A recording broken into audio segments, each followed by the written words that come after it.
Welcome back to the Healthy Skin Coach Show. I'm Takashi, your host, helping you get clear skin and preaching to the world why food is the ultimate medicine. Today, I have a very special guest with me here today, and her name is Christa Biegler, and she is an award-winning dietitian and nutritionist, and is the host of the Less Stressed Life podcast, and she specializes in gut health and eczema. Thank you for joining me, Krista. Thank you for having me. And we had such a nice conversation off air about just all things skin. So I'm just happy to know you. Thanks again for having me. Yeah. So let's first start with a little bit of your background and what inspired you to become a nutritionist. Well, I mean, that goes way back to childhood, right? So I grew up with a mom that didn't take us in every time someone had a sniffle, and she was like, well, we can do this or this. I think that planted a seed. My parents were always gardening. I didn't really inherit that talent, but I think those things were kind of planted early on. So that was fortunate, because my sister-in-law had the exact opposite experience. And until kind of we met, like, she didn't have that experience. And so I had some of that foundation laid. And I was working in a restaurant actually in high school, and the owner of the restaurant was a dietitian nutritionist. And I just was interested in everything she said. I did some job shadowing, loved it. I went to school thinking I would learn a little bit more about natural medicine, and I really learned very different. I still enjoyed myself. It was good, but like underneath, my heart was still longing to work with people for results. I wish I had a quick analogy for this, because I love analogies, but sometimes you go to school for something and it's not exactly what you picture it to be, right? There's a large gamut of what you do. Right before you and I were getting on the call, I was on the phone. My mom had an autoimmune crisis last month, and she was on a ventilator, it's a bad time to be on to need a ventilator, unrelated to the current healthcare stuff that's going on, but it was just her personal thing. Anyway, and she actually is, I was just talking to the speech therapist about swallowing stuff, and I was having like flashbacks. I wish I had gone to that seminar about swallowing stuff, because that's like not what I do at all. Because now I do more integrative, functional, et cetera. And that kind of came through being discontent. I interviewed a guy, a doctor on my show, who had written, I think his book was called maybe Happily Dissatisfied. And he said, if people weren't happily dissatisfied, we wouldn't have the awesomeness that is the world, right? We wouldn't have lights, we wouldn't have cars. And so if you are satisfied with everything, you're not going to make things better. And so really what became was I was working in I was working in clinical care with really sick people and doing really like stuff where nutrition really mattered. But I was like, I really wanted to work with people who cared, who wanted to be better. And I realized that I'd always wanted that all along, and kind of like forgotten the purpose through the slog of the stuff you do. You go to school and then you get the job and whatever. And so I kind of just remade everything, started experimenting with different protocols, on my coworkers and other people, and it grew into a private practice, and eventually it turned into my full-time thing. And so now, like you, I get to work on inflammation all the time, and now I love to go to work every day. So it's very fun. So mine was kind of like brewing for a long time, but it just took different forms, and different, because as you know, there's different ways to look at everything, and there's different specialties for everything, right? We do need all the specialties. So we need people who do integrative work, that do more of stuff, the stuff under the surface, the stuff that's not being addressed, and then we need the other stuff too. So that was my kind of origin story about how I came to be here. But if we wanted to talk about, I will share this, because we were talking about it a little bit before. You were telling me how you just love studying inflammation and all the processes. And as I was listening to you tell that story, I was having flashbacks to 2016, 2017. I was doing like Facebook Lives when I think people still do that a lot, but at the time, and I would do like cooking videos, and I would sometimes talk about inflammation topics. And what I noticed in that process was the only people that would tune into the topics about inflammation were the people that knew what that word meant already. And so at the time, I really tried to resist that. I thought, how do I make this easier? Like, I want to reach people that don't know what this is, because it's affecting you, right? And so when I and it was shortly after that realization that I was naming the podcast, didn't have a freaking clue what to call it. And so I was looking for a layman's term for inflammation. And the only thing I could really come up with was stress. And so I named it The Less Stressed Life, which has worked out to be a nice wide umbrella for a lot of fun topics of things that I've been curious about. But it's funny because I just enjoyed you saying, what I felt at that time and still feel. I love the inflammatory process, but people do resonate with it more when you're talking about, hey, it's skin, or hey, it's eczema, but really it's underneath, it's inflammation. So yeah, totally. And what has been some of your most memorable client stories? Oh gosh, I think we could put that into segments. Do you mind if I tell a couple? Go ahead. Well, I work with a lot of kiddos 5 and under. So you're really, I have a lot of fun things. Here's some things that pop into my mind. Let me think back to some of my earliest kid clients. I remember this kiddo, and you were talking so much about the importance of omega-3s earlier. And I remember this kid, I have a picture of him right here, and his skin was kind of ashen. He had a dark skin tone. His skin looked kind of ashen instead of brown. And it was very dry. And after we did a lot of food stuff, and with him, we did, because that was when I was just doing food stuff and not doing a bunch of other things, because sometimes you add things to your toolbox.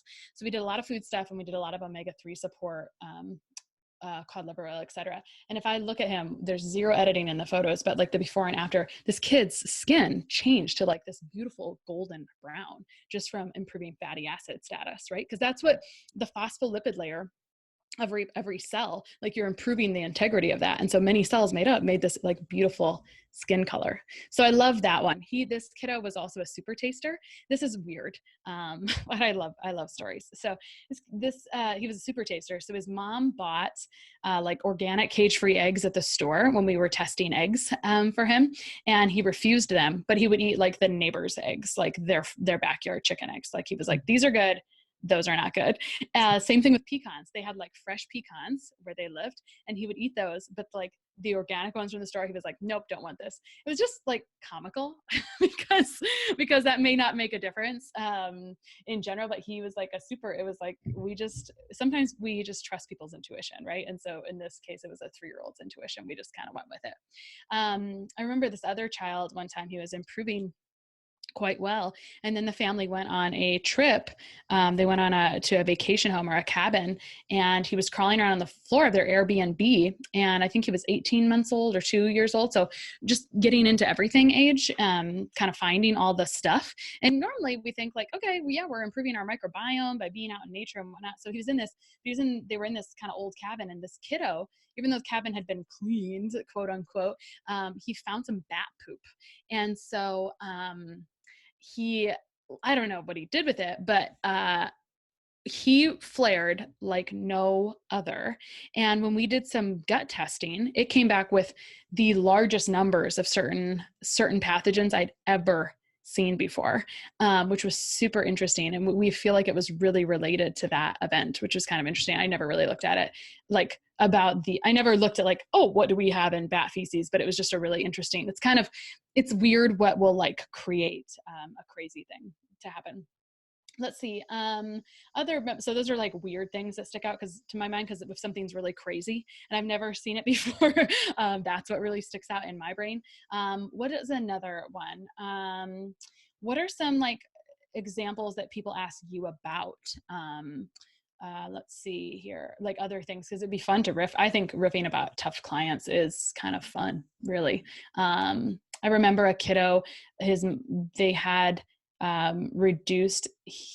So this actually, I'm talking all kids here, because I do see a bunch of kids, and with adult clients, I'm not thinking of anything particularly super interesting, but with, I see a lot of kiddos that are breastfeeding. And so sometimes if I get the opportunity to do some testing on the whole family, we see that we know microbiomes of people that you live with are related, but actually in testing, I'm able to see that things are related as well. So sometimes moms will be kind of, and it's not a mom's fault by any means. It's just that we share things. And so if the kiddo's got stuff going on, I start to want to ask about what's going on in the family sometimes as well. Like who else has got stuff? And actually with any adult client, there's definitely certain pathogens, gut overgrowth, et cetera, that are really transmitted very easily, where I'm always asking about the significant other or the partner or whatever, because if we don't address it in the partner, we may not get better completely. So those are some interesting things. I think what's also interesting to me is when I'm working with someone on a non-skin issue and they're like, oh yeah, and I have this rash, because rashes are sort of just a sign that your body wants attention in a certain area, or it's struggling. We were talking about this off air. There's 4 mechanisms of detoxification that we think about primarily. It's through your bowels, your urine, your skin, and your lymphatic system. So let's say you're constipated or backed up. What's the next option your body has to get rid of garbage or to take out the trash? I always call the liver the waste processing plant, but how's your body going to take out the trash if you're constipated or not taking out the trash that way, right? Your skin wants to present. It's trying to get out somehow. So I think that's always an interesting thing working through skin issues is those people are going to be more predisposed to having stuff show up on their skin, even when sometimes, now not always, because I don't want to give people the wrong thought here, but sometimes like you might be moving toward the right thing, but it's going to look a little worse for a short time first. So I don't love the whole like diet. What do we call it? What is it? Like healing crisis. I don't really accept that. I think we can mitigate it often. We can give liver support in advance. We can do some things like if you're already kind of, if your personality type or your skin personality type is already that you're going to struggle, I want to make sure I give you support in advance so I can minimize that possibility as much as possible, because who wants to see something look a little bit worse? But let me give you an example. There's certain gut pathogens, well, actually all gut pathogens, they all need to consume something. They all need to give off waste. So they're giving off endotoxins. And so when you work to shift those, kill them, perturb them, aggravate them, they'll give off these endotoxins. And your body has to clear that stuff. It needs to package up waste, all types of waste, and get rid of it. And when it just cannot do that, then that's why it would sometimes look a little bit worse. So yeah, those are great stories. What's been your biggest challenge of your career, and what lessons did you learn from that? Biggest lesson, these are such like ominous questions. I'm just kidding. Like, what's the biggest lesson you've learned? So I don't know. I think I learned like a new lesson. I think that's like a good thing to reflect on monthly and quarterly and yearly, right? I don't know if this is always a lesson. I was telling you off air that I just love learning. So if I feel like I have grown in the past year, I'm always really happy with that, because like I don't ever feel like I know everything I could know about something, right? And so every time I see a client is an opportunity to hear how their skin is reacting or how it's listening. Some lessons you do learn hard, like not supporting the liver before you alter the gut microbiome or something. Those are lessons that you want to learn once and not have them happen again. Another lesson I learned once and I just don't forget is like, I have had a couple of clients where it was like really stark, where we were moving in the right direction. And then there was something where like a partner got back from an extended leave and all of a sudden went backwards. And that taught me that, oh my gosh, I need to address the partner's microbiome in the same house as well. So just like little things like that, like if something doesn't go the way we want, I guess that's always like such a learning experience, right? My own eczema was such a learning experience, and actually how I buried it and didn't use it in practice for quite a while, because I didn't want to work with it because it was difficult, right? It's hard. And that's an important piece. It's okay to acknowledge that it's difficult. It takes a while for skin to regrow, but even knowing how I shoved that, I didn't present, I was like, I don't want to talk about this because it's a painful area for you, is also enlightening, because when we go through struggles, we grow. So anyway, I don't know if that answered your question well enough, but that's kind of how I feel about trying to learn lessons anyway. Mm-hmm. Mm-hmm.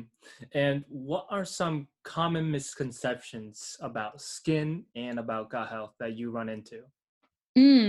Actually, one of my favorite misconceptions about skin and gut health is that if you just eat a bunch of fermented foods, everything will be better. which sometimes has like a clear opposite effect. I love when people say, oh, I tried GAPS and I flared. I'm like, oh, I know exactly why. Because, or I was drinking kombucha and I got significantly worse, which I 100% was that person as well. So when we're having some of these, like, fermented foods are a great source of probiotics. And sometimes people just think I can just use a probiotic and that's going to be enough. That's actually not what we think always. Sometimes it's simple, which is awesome. I love when things are simple. I love that someone took a probiotic and their skin cleared. That's great. Like, good for that person in that Facebook group. But for you, you might not have that same situation and you might need something a little bit stronger. But back to fermented foods. So these are wild ferments or wild yeast, wild bacteria, etc. So sometimes those, when you already have a bunch of gut dysbiosis, will create a much worsening skin reaction or skin condition. So you'll see this from sometimes any ferments, yogurts, kombucha, just anything. And also from other things that promote histamine, like broths and things. Sometimes we'll see that. So, like, I think misconceptions like bone broth heals all, ferments heal all is like, I live on. I'm like, oh wait, but it is not. Like, there's a lot more to it. It's not that simple whatsoever. Like, if gut health was very linear, I wouldn't need a job.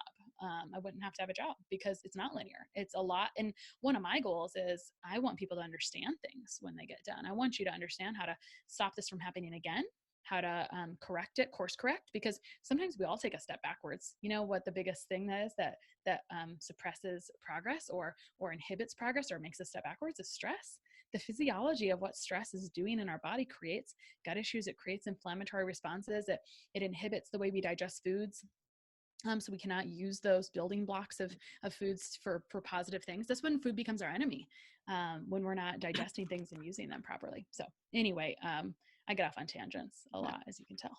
No, that was great. Yeah, to add on top of that, the technical definition of probiotic is strains that have been proven in clinical studies to give you a health benefit.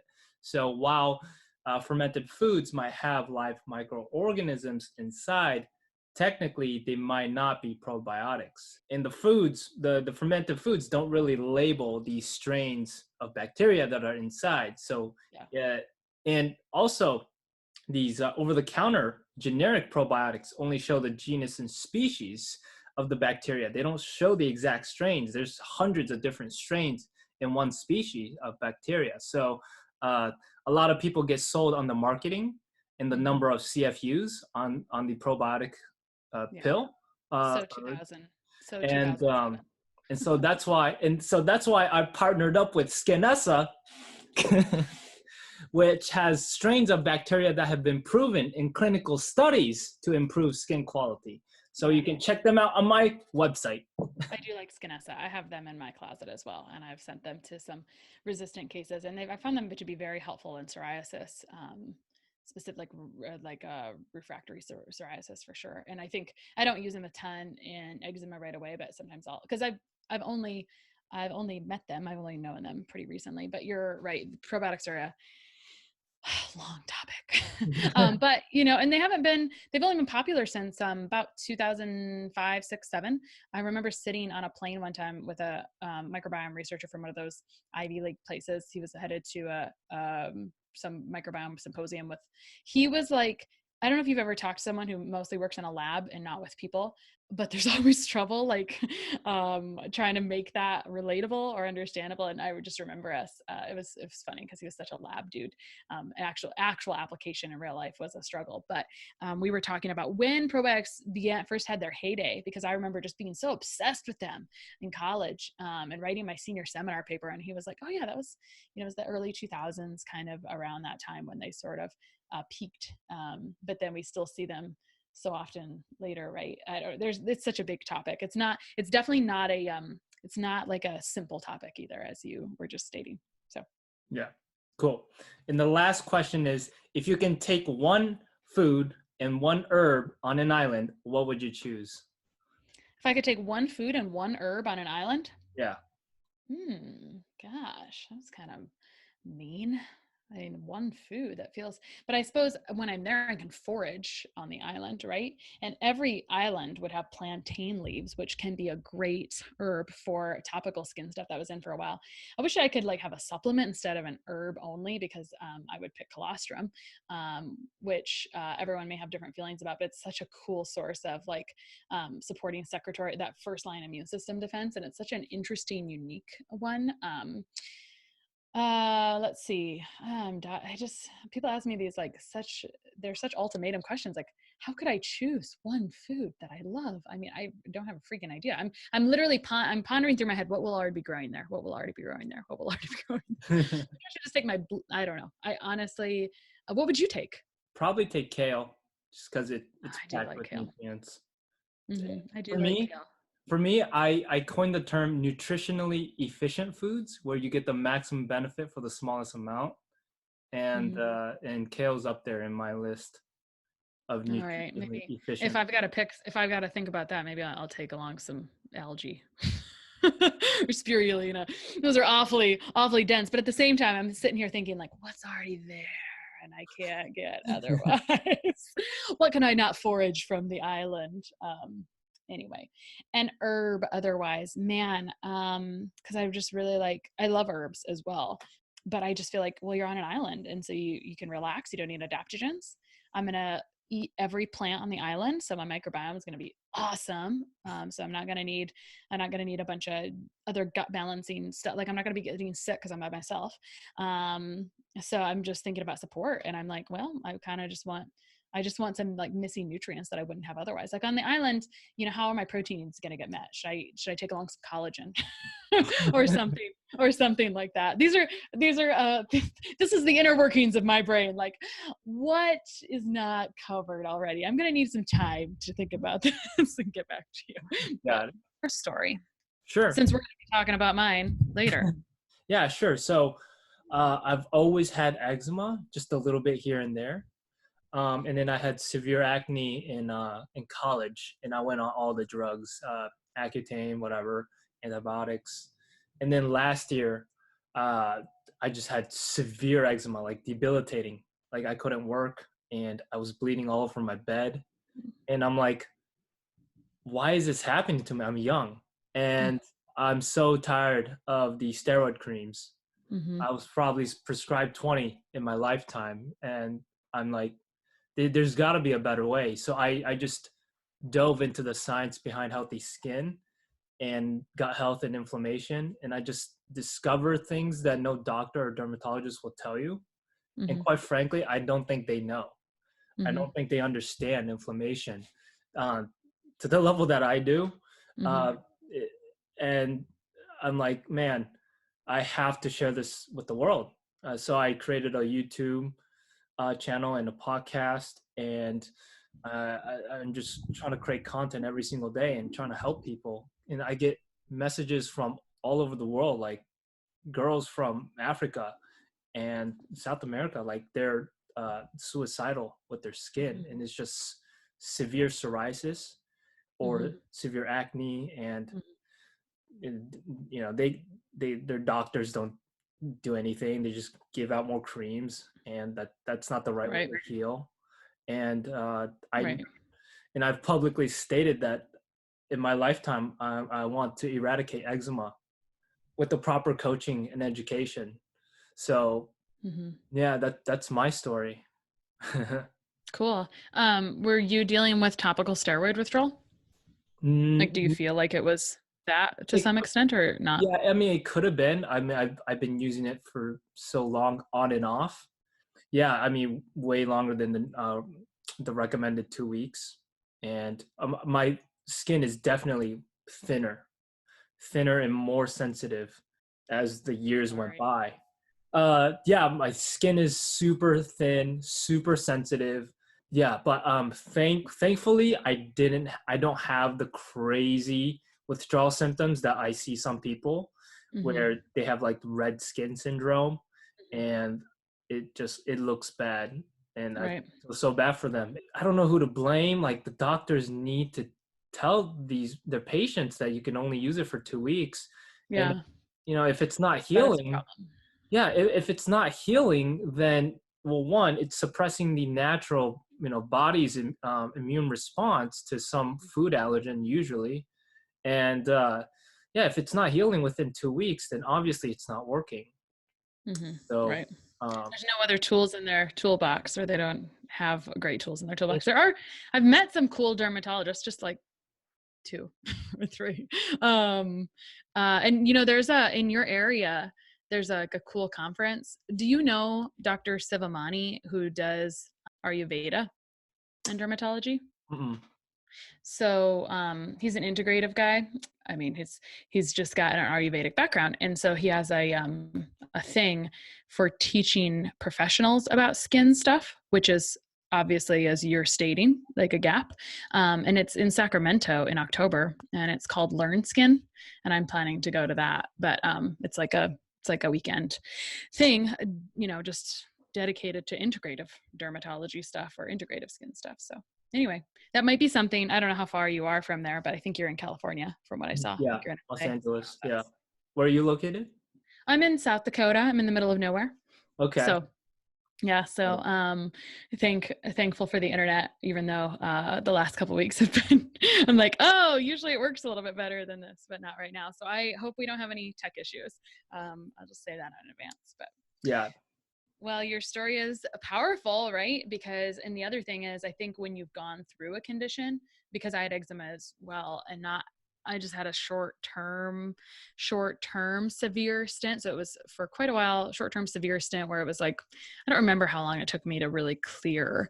I feel like it actually took most of the year, right, for it to be perfect or like to be fully gone. But I suppose it was a few months or something. And just even when you have little experiences, it helps you relate to people so much better, right? You can say, how they feel, or weird things that Yeah. you couldn't learn unless you've experienced it, type thing. So Yeah. anyway. I mean, I had like the severe acne and severe eczema.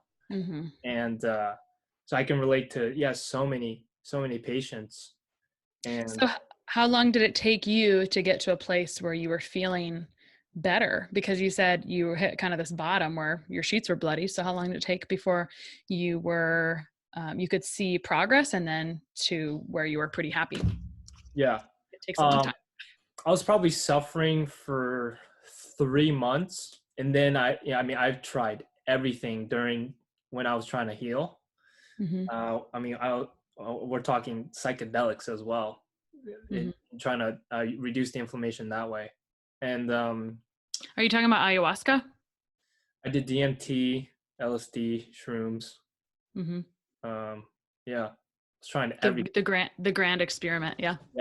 yeah 5-MeO DMT, and then the 3-day fast definitely helped. Mm-hmm. That was the start. I did the 3-day fast, and then I found out the vegetable oils in peanut butter was also bad for me. But the main source of inflammation was tea, actually. So Mm-hmm. tea was the most reactive thing on my test. Mm-hmm. And but what caused the initial flare up was sausage pizza. So red meat, gluten, and dairy, the Mm-hmm. trifecta. Yeah. Uh, and so that caused me to initially flare up. And then I'm like, oh, I started studying, and I'm like, oh, I should reduce inflammation. So I'll drink a shit ton of tea, Mm-hmm. three Oh. 3 to 5 glasses every single day, and just Mm-hmm. worse and worse and worse. And I'm like, what is going on?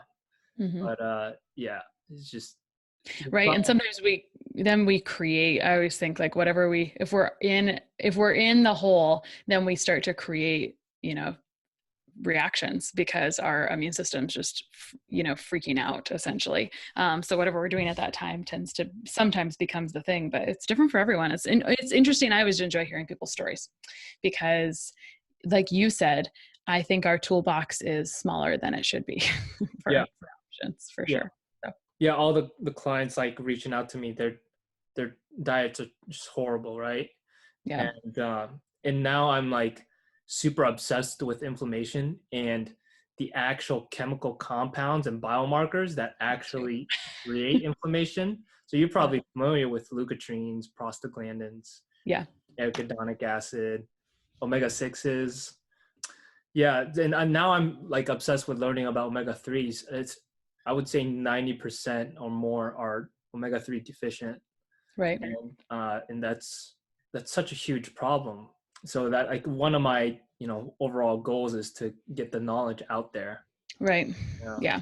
And that's good. Like my clients come to me with healthy diets frequently with their eczema, and so we're working on other stuff. I mean, it's usually not that their diet is super unhealthy. It's okay because they've already tried that angle. And so, or I'm giving them kind of like you were talking about some food testing. So we use that. And then I try to, my long-term goal is what is the broadest healthy diet you can tolerate without reaction, because that's what we're kind of looking for. We don't like forever over restriction. Well, you've met people. Have you also had people, because these are the people I end up with in my practice, like people who are on such a limited diet, like you've heard of the 6 food diets, right? Which like could be okay for identifying triggers. Like you said, a fast, that's what it does, right? It drops inflammation suddenly because you're not having inflammation from the food. But if they're only eating, this many foods long term, it's like a disaster for the microbiome, and then they can never reintroduce. So I'm always trying to teeter totter that and like kind of have that balance. Okay, what's your long term plan after you get through this really rough immune system freak out phase? So I've been I don't know, we're always like learning about something. So right now I'm obsessed with learning about how light affects skin and health overall, and like how your dendritic cells are like freaking out when your immune system is freaking out and you're reacting to everything, and brain inflammation. Those are my areas of interest at the moment. And so for people who are eating healthier diets, like what do you attribute the cause to? Lack of diet. Well, it depends because there's a lot of root causes, but like you said, there's a lot of omega-3 deficiency, but usually like that's in a lot of people's toolbox already, for my clients. So like maybe they've already been told to do that and it's not really enough. Like that's a nice, good thing for like beautiful non-dry skin in general. And it's helpful, but it's not going to it may not stop this initial flare reaction right now. So your question is if it's not food. So I think food is always in some capacity related, but is it the food's problem or a lack of digestion problem? Because if you're not digesting proteins and carbs well, your immune system's going to freak out. So if you're just lack of protein digestion is going to create immune system inflammation. And then that's going to create, that's what dysbiotic bacteria fuel and thrive on. So I'll be doing like gut manipulation on purpose. So I'm looking for imbalanced bacteria. And this is tricky because you hear one thing. So I created a problem worse than myself because I was consuming so much fermented food, which in theory is great. But when you're already a mess and you're using wild ferments, sometimes it'll make it worse because of histamine issues, which are really a gut and liver issue. So I guess the short answer is, is it the food? Is it the actual food or is it digestion of the food? The things you were talking about, like tea, obviously that's the food, right? Like you're not digesting the tea, right? So it was like the actual thing, you were having immune system inflammation of that. Now, is that permanent? I don't know. That's always the question. I don't know if those things are permanent. We know that tea blocks. I'd be curious. I don't know how long ago you worked how long ago did you go through this? Just last year. Okay. Yeah. I mean, I feel like it feels like the whole first year you're still healing, right? I feel like you are. I still think when we have a predisposition to eczema, we have a predisposition. So it's easier for us to fall into like relapse than someone who doesn't get it. That's where genetics kind of fall in, So, Yeah. So I don't know. I think a lot of gut dysbiosis manifests, when the liver is, the skin is just an organ of elimination. It's trying to tell us something. Our skin is trying to tell us like, help. So when we're talking about foods in general, it's still a matter of, all right, well, when you clean up your diet in general, your liver is less tired. Like it has less crap to do, because it's like you're eating so much better. You're nourishing so much. You're now nourishing it instead of like creating work for it. So I don't know. There's so many ways to talk about it. And that's, the sucky thing for me about skin is that we want it to be simple because it's this topical thing. And we think that it's going to be a quick topical solution, like this cream is just going to fix it. And that's the hardest thing, is trying to talk to someone about how eczema is the hardest condition. I'd way rather have someone with diarrhea. Like that's way freaking easier than skin issues, because skin stuff takes longer to heal. And it's so emotional. It's like, you can't hide that. You can hide diarrhea. You cannot hide the skin stuff going on. And so it becomes this emotional thing because everyone is asking you about it all the time. So anyway, so many pieces to it. It's like a love-hate relationship I have with it. So I appreciate when there's people like you, because we all like do well with different people. And I know now a lot of my clients are health professionals. And I think it's just because, I don't know, it's just an accident. It is what it is, you know, but now I'm cool with that. Like, it's great. Like, fine. I'll take that dietitian for a client. And it's hard because I understand what it's like to ask her to change her diet because she thinks she knows how to eat. You know what I mean? So anyway, it's good for us to all like have a great set of people. And I think you bring so much to the table if you have you have like an extreme experience, which is really important as well, because like you said, you know, I don't know that doctors are always trying to do wrong unless they've kind of become jaded, which I think we all become jaded depending on your job for so long. Right. But it's difficult because what are they supposed to do in 5 minutes? You know what I mean? Like, I want to tell you a comprehensive solution. You have to totally turn your practice upside down and re-engineer it and totally do things differently in order to help people in the way you need to. Because 5 minutes isn't going to cut it. 15 minutes isn't going to cut it. You know, it's hard to teach lifestyle sort of unless people are interested. So How are you balancing the skin microbiome for your patients? what did you just say? How are you Am I balancing the skin microbiome for your patients? Yeah, so I go kind of lightly. I'm not doing a bunch of skin microbiome stuff. I think I saw, I think I saw on your website, you recommend GladSkin. You recommend GladSkin, right? Gladkin and almond oil. Yeah, I recommend, so I am recommending that they stop throwing random crap at it constantly because they're creating a lot of variables. So I'm not necessarily, I have toyed with this a little bit. Okay, first of all, if there's a topical staph infection, then we do something about that like ASAP, because you're not going to look better when you have a topical infection. Like, it's just not going to work. Learn that lesson the hard way. So if there's an infection, we got to take care of it in some way, shape, or form. Get some help, whatever, like, you know, because it's not going to settle down. 2, just regular skin microbiome. You know, people, like, when we're desperate, we buy things, we try them. And so, like, we don't actually use something long enough to see if we're having issues. So I recommend topicals in kind of 3 segments. I give long answers to every question. Sorry. And so, like, it depends, like, I'm recommending a variety of baths if they're willing, or soaks. So healing things, etc. Usually I like to focus on healing nutrients from the outside, because that's really what I'm worried about, is like healing that skin barrier. So I'll do soaks and just plain oils, but I'll rotate them, because when this immune system's freaking out, like, let's say we have tons of permeability. Dr. Peter Leo, I don't know if this was in the literature before. I credit him for this term, which is leaky skin. But what you're putting on constantly can start to become a problem for you, or can start to become inflammatory. So I see that with like people taking oatmeal baths a lot. If they've got a lot of stuff going on, like, they may start reacting to oatmeal. So I try to change it after every 2 weeks, unless it's working beautifully and we're having no reactions, right? So I just recommend using a plain oil, and then sometimes we'll mix our probiotic in it. We'll mix something else in it as an extra thing. It just kind of depends on how much extra crap they wanted. Not that it's extra crap. I always recommend we address it internally, externally, and then wild card, usually stress, like another area that's going to make them feel good, right?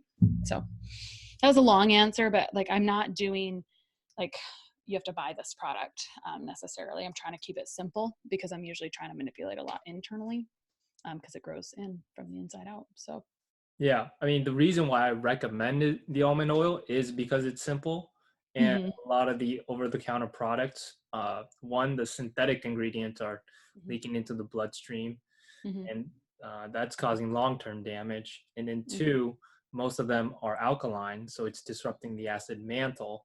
And actually, staph grows optimally in a pH of 7-ish. So you're actually increasing the pH level of your skin to allow staph to grow in their optimal levels. And then eczema patients have, you know, over 90% of them have colonies of staph on their skin. And so that's one reason why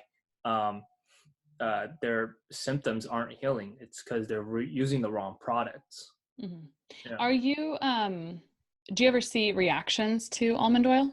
not that I use it for I'm like the test subject, right? So I haven't used it. Obviously, I say if you are allergic to almonds, do just a small patch test and then wait 3 days, see if it, reacts before you Right. start globuling it all over. And Right. so many people are just, get the latest product and they'll just start putting it on their skin, no patch test. And it's crazy to me that Hmm. they do that. Right. Yeah. No, you definitely test like a normally an area that may react. I have seen people do well with jojoba, sesame sometimes. What are some other really common ones? Some people also need like a coating. And so sometimes we've done things like a lanolin cream, or what's really hard is the skin eczema people.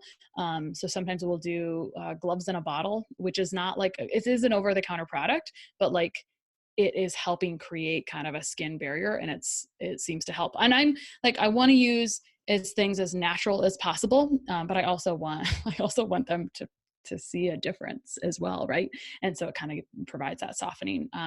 So I just recommend like sometimes even olive oil, or I just change up the oils, but unless, if it's going well, then just continue the same thing. So yeah, it's fun to chat about it because there's not a lot of people that specialize in skin.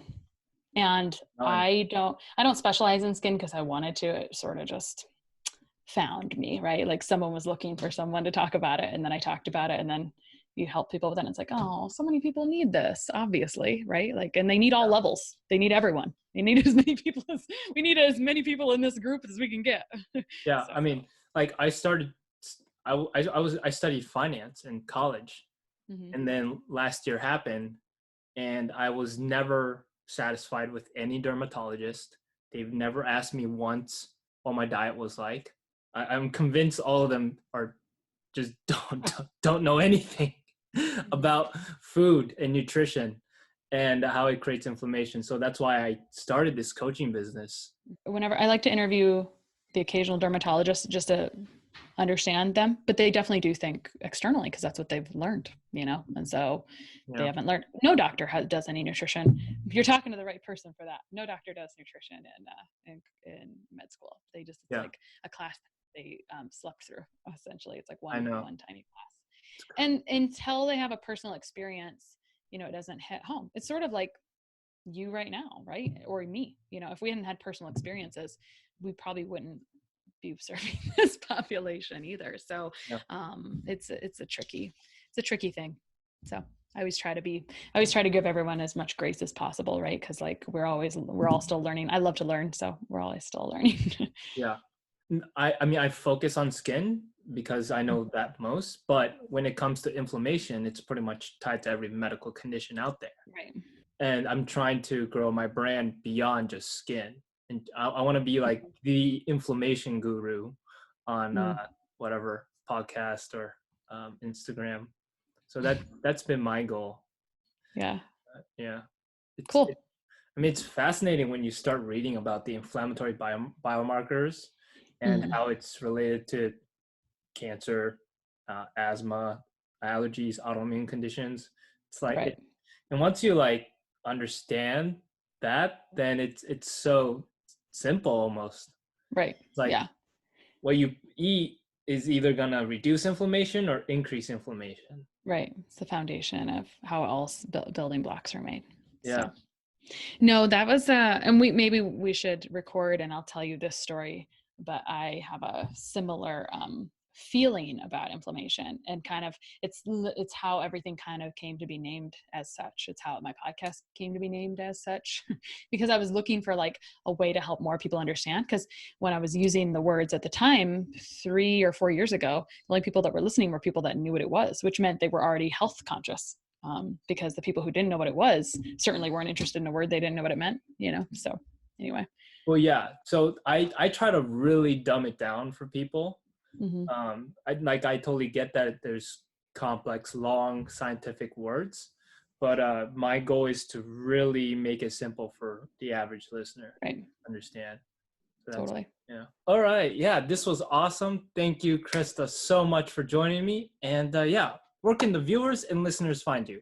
So I have a couple places I love. Since we're on the podcast, my favorite place would be if they'd come over to the Less Stress Life podcast. I just finished, I don't know when this will air, but I just finished a whole month on really great skin topics. And I thought they were awesome interviews as well. We had Skin Health Month kind of mid-March through mid-April. So check out those replays. And then I just launched a new website away from my regular one just for skin stuff. And so that's in infancy stages, but it's over at eczemanutritionist.com. Awesome. To the trillions of viewers and listeners out there, please check out her podcast, the Less Stress Life podcast. Thank you so much. Thank you again for joining me. And as always, stay safe and stay healthy. Awesome. Peace.